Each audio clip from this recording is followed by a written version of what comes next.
And in Python, lists make it easy to work with ordered data. Lists are a built-in data structure for storing and accessing objects which belong in a specific sequence. We will now learn how to create and use lists, and we will do so in a linear and orderly fashion.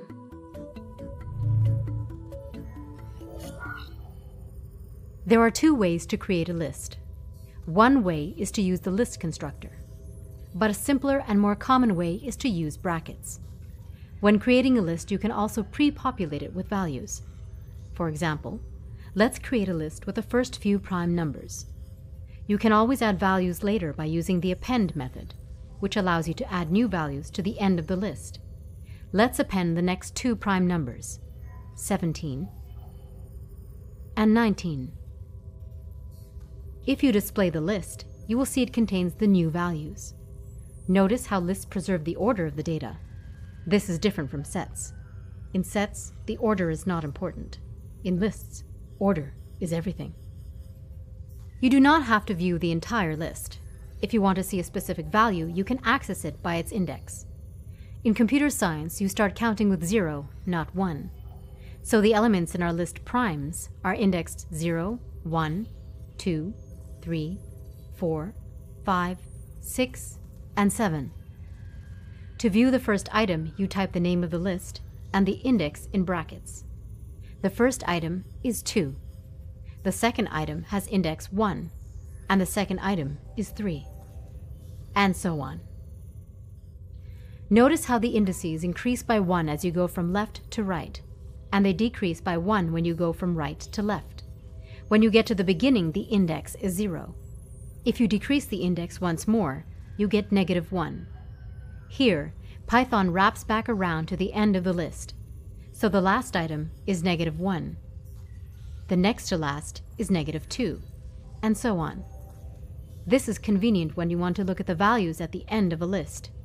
The last item is 19. The next to last prime is 17. And we reach the beginning of the list with index -8. Be careful, you can only wrap around once. If you try to find the value of index -9, you get an index error. Another way to access values in a list is by slicing. This lets you retrieve a range of values from your list. We will continue to use our list of primes. To slice this list, type the name of the list, bracket, a starting index, a colon, a stopping index, then a closing bracket. The result is a sublist that starts at index 2 and continues until it reaches index 5. Be careful. Slicing includes the value at the starting index, but excludes the stopping index. The beginning value is included, the ending value is not. One more slice. This will start at the beginning, which is index 0, and continue to index 6, which is 17. It will not include the final number, so this slice includes the primes from 2 through 13.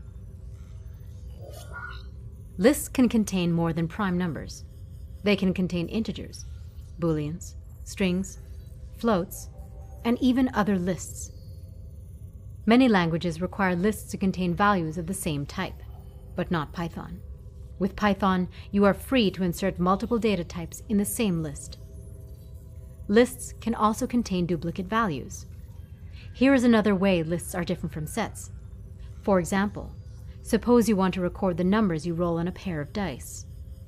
Pretend you roll a 4, 7, 2, 7, 12, 4, and 7.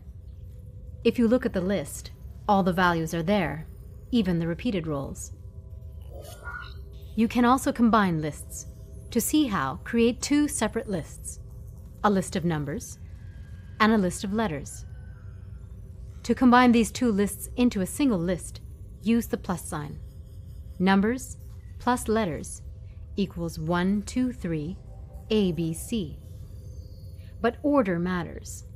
If you reverse this and compute letters plus numbers, you get A, B, C, 1, 2, 3. Combining lists is called concatenation. Observe, the list of numbers and the list of letters are unchanged. There are many other methods for working with lists. To see them all, pass any list to the directory function.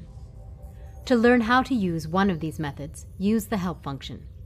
For example, there is a method for reversing a list. The help text gives full details on what it does and how to use it. Lists start at 0 and end.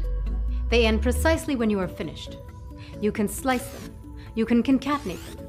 You can reverse them. You can even clear them. If I were to make a list of all the uses of lists, I would have a very, very long list.